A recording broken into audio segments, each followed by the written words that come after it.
Hi, I'm Holly from Flow Movement Therapy, where we help active people with hard to resolve injuries get their lives back by teaching them to move better. And today we're going to talk about our knees, especially our knee and foot connections, because often we have knee injuries and we can't really sort out and solve why that is. And often it's because your knees are kind of like a middleman, they're doing all the work, and we're not getting your feet to do the work they're supposed to do. So your poor knees are doing all the work. So we want to start redistributing that, but we want to understand what the knees and what the feet are supposed to do and how do they communicate with one another so we can start getting everyone pulling their weight. Now, with knees, the problem is it's kind of like one of those mistakes of nature where we think, if we ever designed knees, we would never put them in this configuration. But actually, there's some amazing connections within our knee that help us do some amazing things, but they also allow an amazing communication with your feet to allow them to do some things that really help us out. And if they're not communicating with one another, you're missing out. So let's get them talking to one another. First of all, let's talk about what your knees do. Now, I don't think anyone would argue with me that your knees are a hinge. They bend and straighten. But what we don't realize is that there's also some rotation in our knees. And that rotation is critical to get some communication going between your knees and your feet. And why do we need that communication? Well, it's kind of like in a factory with all the widgets being put onto the product that you're making. If there's one widget maker who goes away and doesn't put the widget in, the thing at the end doesn't really get made into the thing we hoped it was. So we need the movement in our knees to be able to wake up the movements in our feet. We have that hinge joint and that we have that rotation that helps us wake up all of the movements in our feet. So let's talk about the rotation in your knees. And if you don't believe me that your knees rotate, I challenge you to sit down cross-legged without rotating your knees, and you'll see what I mean. So let's try this out. What we want to do is first just see what your body's up to. Just have a baseline, know where to start, and then we'll give you some exercises to start waking up these movements.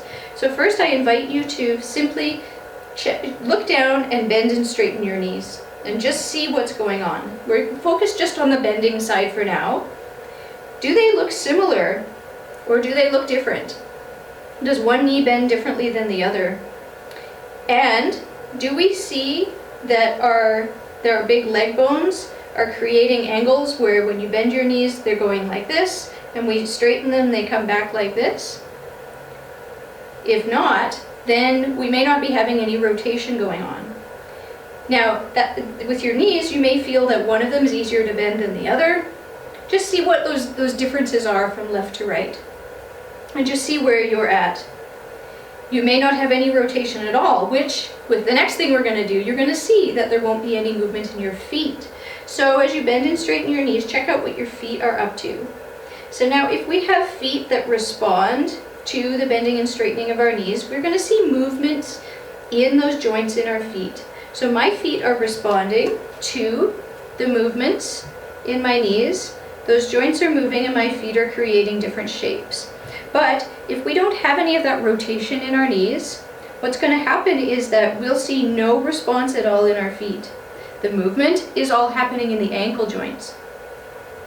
And that means we're missing out on all of the amazing things that our feet can do to help us move around. And guess what? The knee, the poor middleman there in the conveyor belt, is doing all the work. Not very fair. So let's talk about how we can get that movement back. But first, let's talk about the other side of the coin, straightening your knees. Now when you're standing still, your knees are slightly bent, hopefully. When we fully straighten them, we should expect a certain type of thing happening. So we should expect a rotation in our knees as we straighten them. We should expect that rotation happening. So you can see with your leg bones, are your leg bones rotating out as you straighten them? If not, that's okay, we can work on that in a moment.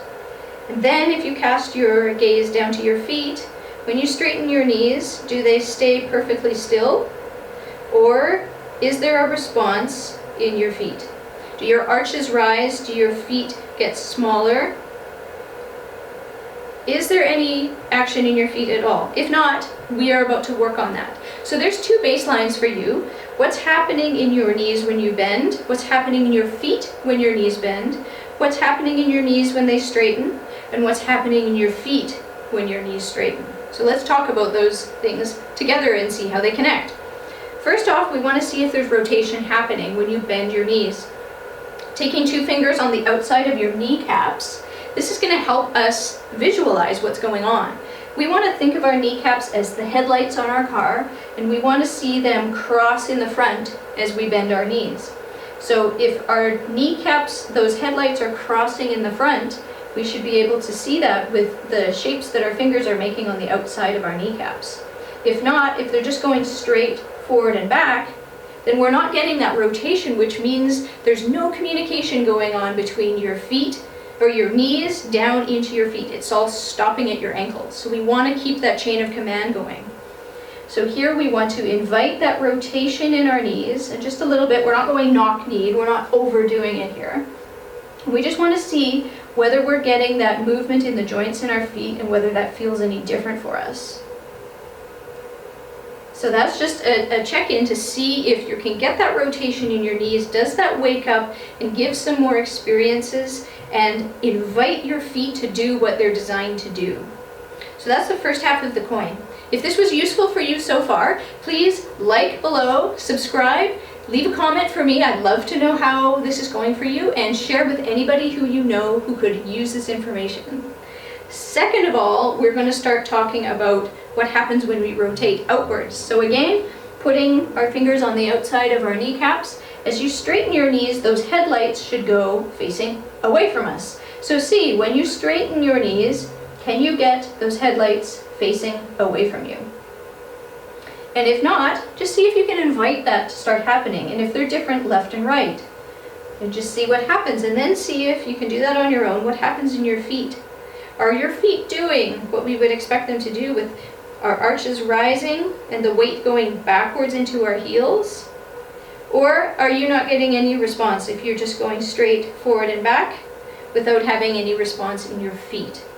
So that's the first piece, is getting the rotations in our knees. They're rotating so the headlights cross when they bend and they face outwards when they straighten. Now, this is not to say you should stand like this. This is about movement rather than posture. So second, we're going to give you some exercises to help with waking up those movements in your feet. Now, I use Anatomy in Motion wedges, but you can use a towel, perfectly fine for you. So I have an Anatomy in Motion wedge, which is just a piece of foam that acts as a little bit of a ramp to encourage movement in joints in certain ways. But you can use a towel perfectly fine. The first one we're going to work on is when we bend our knees. This is something called pronation. So we want to work on getting that pronation movement happening. We're going to take the wedge on an angle at the back of our heel. So we're going to place it with just a little suggestion, so just a little bit. We're not climbing Mount Everest here. Just a little bit of a suggestion under your heel. And what this is going to do is encourage the movement to go in towards the center, towards your big toe, and encouraging the movement in a pronation, dropping the arches down, allowing the knee to do what it's supposed to do. If you're using the towel, we'll do the same thing. Fold it up on an angle underneath your heel, so that when you're just on the outside of the heel, so when you relax into it, it will cause your foot to go into a pronation shape. So using the wedge, just because it's cleaner to see, we're going to do the same thing. So put it under the heel that you're interested in pronating more, and we're going to just bend, just see what happens. Just see what happens first, without intending anything. And here we want to start encouraging that movement with the knee rotation. So as we bend our knees, remember those headlights crossing in the front, encouraging that movement in the foot, encouraging that pronation. And then as we get more relaxed, being able to relax the arch, letting go of the tension in our feet, and being able to experience some new movements within the joints of the feet. So that's our pronation. The opposite side of the coin is our supination. So as we want to rotate our knees, our kneecaps so that the headlights face out, and getting the arch to rise and the weight go into the back and outside of our heel. So we're going to take our wedge and put it 90 degrees to our heel, just right underneath, and with the towel, we would do the same thing, just putting it 90 degrees on the inside half of the heel so that the weight is encouraged to go that direction. We are going to the same thing, and here we're just going to straighten our knee and just see if that causes a change in our feet. So no intention behind it, just straightening the knee and seeing what happens. And then we want to think more about the action happening in the foot. So our foot should get narrower and shorter, and our arch should rise up. So this arch should rise up as we create the supination shape. So we have our headlights facing outwards. As the weight goes into the back and outside of the heel, because the wedge or the towel is asking it to do so, creating a supination shape. Now we have some movement in our feet, which is then causing our knees to do what they're supposed to do. So what we want to do is figure out whether it's the knees or the feet that need the work to get each of them to do the work that they're supposed to do. So these exercises are designed to help getting the knee mechanics to wake up the feet, or get the feet mechanics to wake up the knees. Now, if you're skeptical and you're saying, I was always told knees over second toe, that is correct if you're lifting a load. We don't want you collapsing in, but in regular, all the rest of the movements of the rest of your life, other than lifting a heavy load, yes, we want you to have rotation in your knees, feet that pronate and supinate, be able to communicate with one another. So if this information was helpful, please like and subscribe. Comment below, let me know how you're going with them. I'm also offering a 30-minute free call to anybody who wants to work on their leg mechanics or the mechanics anywhere else in your body. So if that sounds like you and you want to work one-on-one with me, go to my website flowmovement.ca and you can set up a free 30-minute call with me. I would love to help you out. Thank you for watching.